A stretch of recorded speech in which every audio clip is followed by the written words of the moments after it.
있습니다. 모두가 죄인이라는 것을 믿습니까? 이 사람은 이 전제가 그리스도를 믿기 전까지는 사실 어떤 사람은 이것에 대해서 인정하고 어떤 사람은 이것에 대해서 인정하지 않습니다. 그러나 이제 우리가 믿음으로 이제 우리가 들어온 이상 이 전제를 저희가 이제 깔고 들어가야 돼요. 모든 사람은 죄인이다.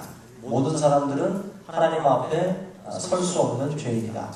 그래서 이 세상의 사람들을 구분을 할 때 좋은 사람과 나쁜 사람이라고 하는 것으로 구분을 하면 안 돼요. 좋은 사람과 나쁜 사람은 이 대전제로 깔려 있는 모든 사람은 죄인이라고 하는 이 부분에서 사실은 지금 우리가 놓치고 있는 거예요, 이런 거를. 그래서 주위에 있는 사람들에 대해서 좋은 사람, 나쁜 사람, 교과서를 보고 소설책을 봐도 이런 식으로 좋은 사람, 나쁜 사람 이렇게 구분들 하는데 모두가 죄인이다. 모두가 우리 그리스도의 사람들이 이러한 어떤 핵심적인 성경의 내용들을 우리가 이 마음 가운데 두고 살아간다고 한다면 분명히 세상을 바라보고 사람을 바라볼 때 좀 더 다른 시각 그리고 좀 더 깊은 시각을 가지고 우리가 사람들을 볼 수가 있습니다. 교우들끼리도 가끔씩 교회에서 무슨 윷놀이를 한번 해보면 좋은 사람, 나쁜 사람이 있어요? 없죠. 다 나쁜 사람 같이 보이잖아요. 말 하나 옮기는 가지고도 막 죽자수자 달리고 막. 근데 그 속에 보면 장로님도 계시고 목사도 있고 전도사도 있습니다. 거기에 특별히 원래 악했던 사람들만 있는 게 아니에요. 그 무리 속에는 좀 분명히 좋았던 사람이라고 알고 있는데 착했던 사람인데 아주 이상한 또 모습이 또 드러나죠. 또 운전하면서도 드러나고 좋은 사람 오늘 아침에 말씀하고도 좀 이제 좀 중복이 되는데 우리가 생각하는 어떤 그런 식으로다가 구분하는 것은 굉장히 좀 어리석은 부분이에요.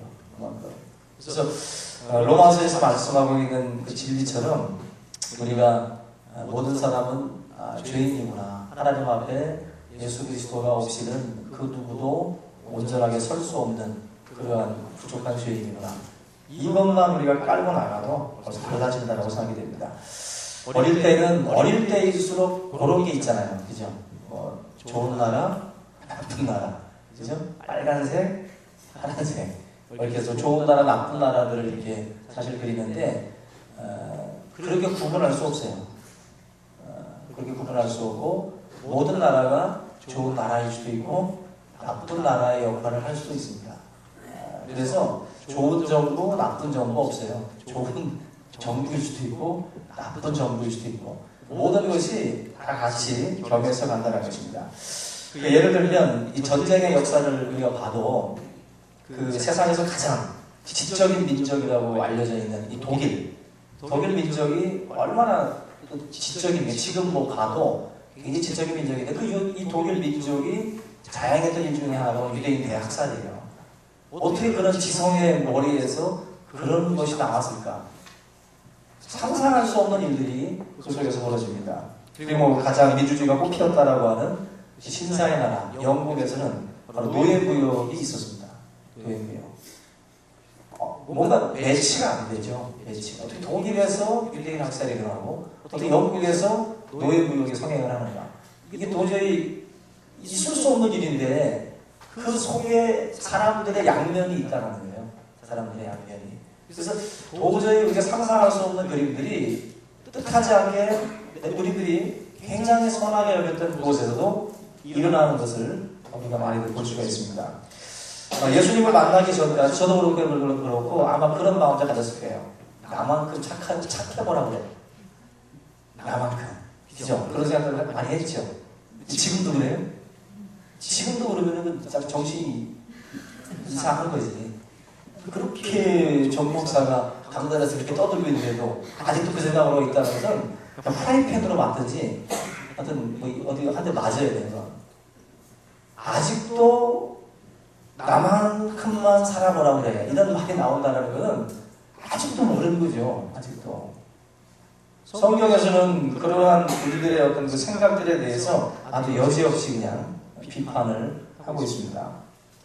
예수님을 만나고 나면 내가 죄인이고 내가 참 악한 사람이구나. 내가 악한 사람이구나. 그걸 느껴요. 그걸.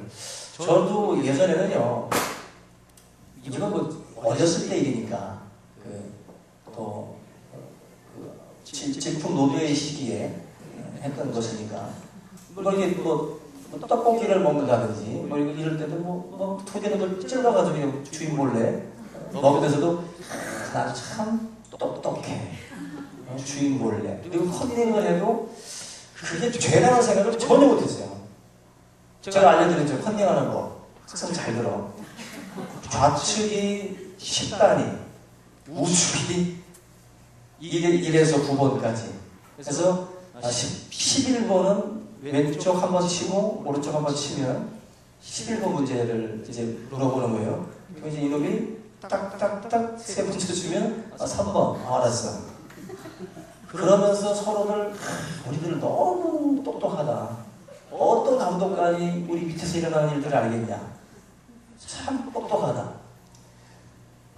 뭔가 남을 속이고 남을 뭔가 이렇게 모르게 하는 것에 대해서 죄라고 생각하기보다는 참 대단하다.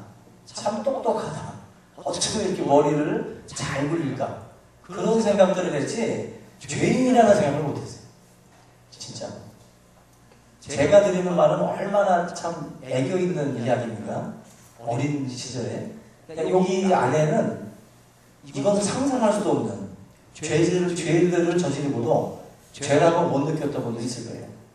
근데 예수님을 딱 만나고 나서는 그게 다 죄구나. 그게 다 죄고 그게 자랑거리가 아니구나. 그게 하나님 앞에 모든 죄구나라는 것을 느끼거든요. 그래서 우리가 예수를 믿고 나면 죄가 많고 적고의 어떤 그 부분이지 다 똑같은 죄예요. 그러니까 사과나무에 사과가 많이 열리고 적게 열리고의 차이지 사과나무는 사과나무라고. 그러니까 우리가 죄인이라는 것은 분명한데 누구는 좀 더 많이 저지르고 누구는 조금 저지르는 그 차이라는 거죠. 근데 그 차이를 우리는 더 나은 의미로 생각을 해요. 죄인의 뿌리에서 나온 삶의 모습들인데 그걸 가지고 서로 경중을 따져요. 그래서 네가 낫네 내가 낫네 50보 100보인데 거기서 거기에요. 그러니까 결국 우리 그리스도인들이 명심할 것은 죄인이라는 사실. 하나님 앞에 모든 사람들이 죄를 범한 죄인이라는 사실들을 늘 알고 있으셔야 돼요. 왜냐면 뭐 이런 영화 속에서 깽 두목이 갑자기 웬 부하가 와가지고 귓속말을 막 떠들면은 깽 두목이 갑자기 흥분하면서 한마디 합니다. 부하가 배신을 한 거예요. 그 소리 듣고서 나쁜 놈이 새끼. 깽 두목이 자기를 배신했다고 나쁜 자식이라고 해요. 그 나쁜 놈이 자기를 배신했다고 나쁜 자식이래요. 이게 정말 헷갈리는 그 대사예요. 막 사람 죽이고 마약 팔아먹고 뭐 인신매매 하는 놈인데 자기를 배신했다고 나쁜 자식이라는 거예요. 말이 안 되는 거거든요. 말이 착한 사람이 하는 말이지 어떻게 그 나쁜 놈이 누구 보고 나쁘다 그러죠? 우리도 가끔 그런 말 하잖아요. 저도 나쁜 놈. 하나님이 헷갈려 하십니다. 하나님이 도대체 누구 보고 그러는 거냐고 하나님이. 나쁜 놈이라고 하는 말이 누구 보고 하는 거냐. 사실은 우리가 쓰는 말들 중에 하나님이 보실 때는 헷갈리는 게 많아요. 헷갈리는 게. 누군데 그게 누군데. 너 얘기하는 거니? 누구 얘기하는 거니? 우리가 죄인임에도 불구하고 우리는 뭔가 거기에서 이렇게 떨어져 있는 존재인 것처럼들 우리가 말을 할 때가 많이 있습니다. 하나님께서도 우리의 어떤 그런 그 선행, 우리의 어떤 그런 그 실상, 이게 지금 나쁜 뭐 두목이 자기를 대신한 부하들을 바라보면서 또 하는 소리라든지 아니면은 그 깽들 세계에서는 또 나름대로 착한 애들이 있을 거 아니에요? 그래도 깽 아니에요, 그게. 그죠?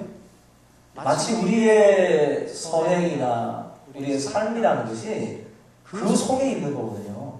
죄인이라고 하는 그 뿌리에서의 어떤 그 부분들이에요. 그걸 가지고 우리들이 서로에 대해서 정죄하고 내가 더 의롭다라고 하는 그 자리에 우리가 올라서려고 할 때가 많이 있습니다. 하나님께서 오늘 이런 말씀, 요한복음 8장을 통해서 사실 이 부분을 이제 지적을 하고 계시는데요.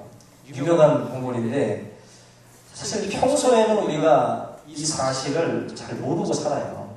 이 사실을 모르고 삽니다. 그래서 지금 본문처럼 죄인이면서도 죄인에게 돌을 던져요.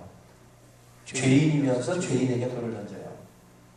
뭐 그런다면서요. 그 감옥에 가면은 뭐 도둑놈들, 뭐 강도들, 막 이런 그 사람들도 성범죄자들 오면 저는 못된 놈 새끼 뭐 그렇게들 뭐 욕을 한다고 해요. 그놈이 그놈들 보고 한마디로 거기서 거긴데 어떻게 보면은 죄인들끼리도 또 나쁜 놈이라고 또 얘기를 하고 있어요. 우리의 어떤 그 삶 자체에 대해서 죄인이 죄인에게 돌을 던지는 것은 어리석은 게 없거든요. 죄인이 이걸 본문도 보면은 현장에서 잡혔기 때문에 현장범입니다. 이 여자가. 그런데도 이 여인에게 모든 사람들이 다 들고 돌을 들고 와가지고 이 여인을 정죄해요. 돌을 든다는 것은 죽이는 겁니다. 이제 투석으로 해가지고 이 여인을 이제 죽이는 거예요. 그래서 예수님을 만나고 난 다음에 이들이 자기들이 하고 있는 행동이 어떤 행동인지를 뒤늦게 깨달아요. 그래서 예수님이 한마디 말씀하죠. 죄 없는 자가 먼저 돌로 쳐라. 7절 말씀 보세요. 너희 중에 죄 없는 자가 먼저 돌로 치라. 죄 없는 자가 어디 있어요? 사실 죄 없는 자는 없는데 결국 이 말은 무슨 말씀이냐면은 우리가 다 죄인이라고 하는 뜻도 있지만 더 한 가지는 우리 모두가 다 돌에 맞아야 될 죄인들이라는 거예요. 이 본문은 사실은 단순한 죄인이 아니라 함께 돌에 맞아 죽을 수밖에 없는 존재다. 그게 지금 요한복음 8장에 말씀해 주는 교훈들입니다. 우리는 그런 생각을 하죠. 나는 그럴 정도는 아니야. 나는 돌 맞을 정도는 아니야. 근데 예수님은 돌에 맞을 존재가 너라는 거예요. 똑같이 돌을 들어서 때려야 될 존재가 바로 너라는 겁니다. 그러므로 한번 죄 없다고 생각한다면 우리는 죄의 경중을 따지잖아요. 근데 주님 앞에서는 누구든지 하나님 앞에서는 돌에 맞을 죄인이에요. 다. 그러므로 죄 없는 자가 돌로 치라는 이 말씀 앞에 모든 사람들이 돌을 다 내려놓고 떠나갑니다. 떠나가요. 저와 여러분들이 한 주간을 살면서도 지금 돌팔매질을 한 주간 누군가에게 했을 수 있어요. 자기는 죄인이 아니라는 생각으로 누군가에게 막 돌을 던졌을 수도 있습니다. 우리 크리스찬들은 항상 이 요한복음 8장을 염두에 두셔야 돼요. 그래서 남을 막 정죄하고 막 죽이는 자리에 여러분 절대로 서면 안 됩니다. 우리 그리스도인들에게 하나님이 요구하시는 것은 긍휼과 자비예요. 아주 극단적인 예지만 손양원 목사님 같은 경우는 자기 아들 둘을 죽인 사람을 아들로 삼자고 그랬던 사람이에요. 그러니까 그 딸이 도대체 뭐 하는 짓이냐고 아버지. 저거 보기만 해도 들고 떨리는데 어떻게 저걸 양자로 드리냐고. 그래서 손양원 목사님은 양자로 드렸어요. 손양원 목사님. 어떻게 보면 참 있을 수 없는 그러한 결단을 내린 분이기도 하죠.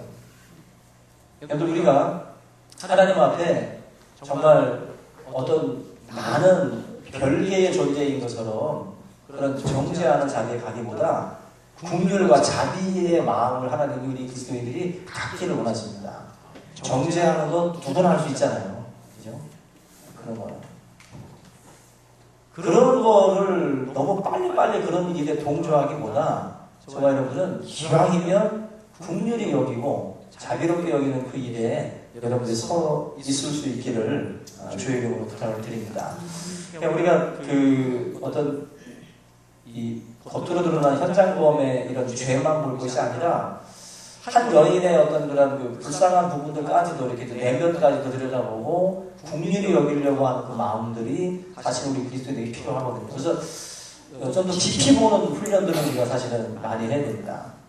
그 라이너드 리버라고 하는 분이 있어요. 이분이 그 크리스찬 그 실제주의라고 하는 어떤 그런 그 사상을 가진 분입니다. 이 크리스찬 실제주의자라는 게 뭐냐면은 만약에 어떤 A라는 나라가 전쟁을 일으켜서 만약에 어느 나라를 침략을 할 때, 침공을 할 때 만약에 어떤 그 명분이라는 걸 내세울 거 아닙니까? 명분을 아주 그럴듯하게 내세워서 침공을 할 때 이 크리스찬 실제주의자들은 뭐냐면은 그게 사실일까? 또 다른 숨겨진 동기는 없을까? 히든 어떤 그런 그 모티브가 있잖아요. 뭔가 숨겨져 있는 듯한 거. 그거를 자꾸 찾아내려고 하는 거. 그거를 보려고 하는 거. 그게 크리스찬 실제주의자예요. 우리 성도들이 필요한 눈입니다. 필요한 눈. 어떤 사안을 봤을 때 그런 표면적으로만 나타나는 것만 보고 그냥 쉽게 그냥 넘어가는 게 아니라 좀 더 깊이 보려고 하는 어떤 그런 그 자세예요. 그러니까 지금 현장에서 붙잡힌 여인을 향해서도 일반인들은 막 돌 들고 와가지고 막 같이 죽이려고 해요. 저도 저런 나쁜 못하고. 근데 우리 크리스찬이라면은 저 여인이 왜 저기까지 왔을까? 왜 저런 자리까지 갔을까? 왜 저런 삶을 살 수밖에 없을까? 거기까지 자꾸 들어가서 그 한 인간에 대해서 좀 더 보려고 하고 또 불쌍히 여기려고 하는 거죠. 어느 형사가 그러더라고요. 그 감옥에 들어온 사람들 이야기 듣다 보면 다 불쌍하네요. 다. 얘기를 강도든 뭐든 하여튼 얘기 들어보면 다 불쌍하네요. 얘기 들어보면. 그러니까 우리가 사람을 이렇게 만났을 때 겉으로 보는 것과 얘기를 통해 가지고 그 사람의 실체를 조금만 더 들여다보면 사람이 달라 보여요. 우리 교우들도 마찬가지예요. 지금 서로 가지고 수박 겉핥기로 지금 만나고 있을 수 있어요. 교제를 해도. 근데 조금만 더 들어가면 내가 저분한테 저런 게 아니었구나. 내가 저분한테 이러면 안 되겠구나. 그런 어떤 그 남이 못 보는 숨겨진 것까지도 우리가 보면서 달라져요, 사람이. 그렇게 크리스찬 어떤 실제주의자가 여러분 될 수 있기를 주의 이름으로 부탁을 드립니다. 작아요. 아멘. 네. 그래서 오늘 여러분들이 이제 몇 시간을 같이 지냈잖아요. 이렇게 지낼 때에도 서로를 속 깊은 이야기도 좀 하고, 그러면서 뭔가 자꾸 서로를 깊이 알아가려고 하는 움직임들이 필요합니다. 그럴 때 쉽게 말을 못해요. 왜 친구를 남들이 막 욕할 때 여러분들이 욕 못하는지 알아요? 친구는 우리가 잘 알기 때문에요. 저놈이 저렇게 해도 왜 저러는지를 아니까 그래도 변호해 주려고 그러고 자꾸 보호해 주려고 그래요. 근데 친구가 아니고 깊이 알지 않는 사람들은 무조건 돌 같이 들어요. 같이 들고 같이 던집니다. 같이. 교회 안에 한 형제요, 한 자매요, 그리스도 안에서 한 가족이에요. 서로를 향해서 여러분들 돌 드는 일 없기를 바랍니다. 보면 이제 사형수라도 살인범이라도 부모는 돌을 안 들어. 자기 자식한테는. 가족이기 때문에. 왜 이놈이 이렇게 됐는지를 아니까. 왜 내가 그동안에 이놈을 잘 돌보지 못해가지고 이렇게 됐다라는 것을 너무 잘 아니까 자식이 그런 짓을 했어도 남들처럼 돌을 못 던져요. 자기 책임이 있다는 거죠. 자기 책임이.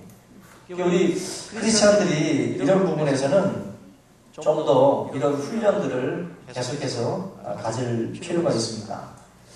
그 명분이라는 것과 실제적인 이유가 다른 것처럼 우리의 삶도 달라요.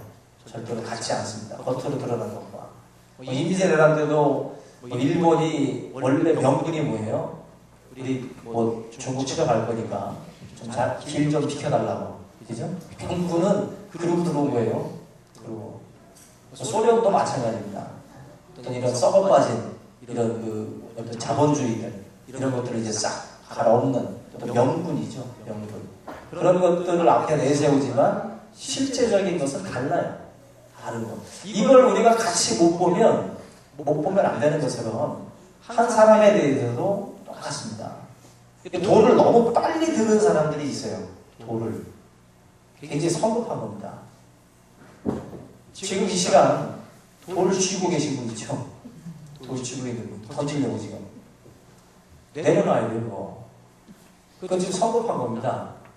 성급한 거고 좀 더 알아보세요. 좀 더 알아보고 좀 더 생각해보고. 그래서 현장에서 현장범이지만 그죠? 현장범임에도 불구하고 빼도 박도 못하는 거 아니에요. 현장범은. 그런데도 불구하고 예수님이 그 여인을 보호하려고 합니다. 지금 긍휼히 여기려고 하세요. 우리가 가져야 될 어떤 그 중요한 자세라고 생각이 됩니다. 이 바리새인들 같은 경우에는 그 위선자였어요. 위선자. 그래서 예수님이 싫어했고 너무나도 다른 어떤 그 행동들을 많이 하니까 그 부분을. 그러나 예수님이 죄인과 세리에 대해서는 그들을 품어주셨고 인정해 주셨어요. 왜냐하면 그들은 솔직했습니다. 자기들이 죄인인 줄 아니까. 여기에 대해서 예수님도 그들을 품을 수 있습니다. 우리가 인간적인 관점에서 볼 때는 바리새인이 겉으로 볼 때는 멋있잖아요. 훌륭하고. 그런데 숨겨진 동기는 그게 아니었기 때문에 예수님께 책망을 받았습니다. 어찌 보면 신앙은요, 외식적으로 아무리 잘해도 소용없어요. 하나님 앞에 인정받아야 되는 것들이니까. 그래서 외식으로 쌓은 그 어떤 것도 아무런 의미 없습니다. 하나님 앞에 차라리 솔직한 게 나은 거예요. 솔직한 게. 그래서 신앙생활을 좀 더 여러분들 단순하게 만들어 나가셔야 돼요. 너무 다른 모습으로 활용하지 마시고. 그래서 우리가 정말 믿음 생활하면서 어떤 그런 좀 너무 다른 어떤 기업의 보스는요, 껄끄러운 일을 처리할 때 외국으로 먼저 여행을 갑니다. 외국으로 여행을 가면서 일을 지시하고 가요. 자기 없을 때 일을 처리하라는 거죠. 그 다음에 딱 들어와서 제가 없는 동안에 한마디로 엄청난 아주 음흉한 것들이죠. 자기가 자리를 비운 사이에 일 처리하게 만들고 그리고 들어와서 사과문 한번 발표하고 뭐 책임이 없는 거지. 굉장히 어떤 그러한 식으로다가 일들을 꾸미는 굉장히 숨겨진 아주 못된 그런 어떤 동기들을 가지고 움직이는 사람들도 있죠. 우리의 삶 가운데에 하나님께서 정말 원하시는 삶의 모습이 무엇인가 할 때 우리가 좀 더 이런 그 한 사람 한 사람에 대한 그런 좀 더 속 깊은 그런 시각을 가지고 바라보면서 그들을 풀어 나가는 일들입니다. 오늘 이 요한복음 8장에 나와 있는 그런 현장에서 붙잡힌 이 여인과 같은 설사 여러분들 앞에서 누군가가 분명한 잘못을 했다 할지라도 그 사람에 대한 여러분들의 그 판단이나 그런 어떤 심판, 여기에 대해서 주님이 좀 더 긍휼히 여기라고 말씀을 합니다. 같은 죄인이라는 입장으로 오늘 말씀을 함께 붙들고 긍휼과 자비의 마음을 더 우리가 품고 나갈 수 있는 그런 시간이 될 수 있기를 주님의 이름으로 부탁을 드립니다. 이 시간 찬양 한 장 같이 하겠습니다. 찬양하시고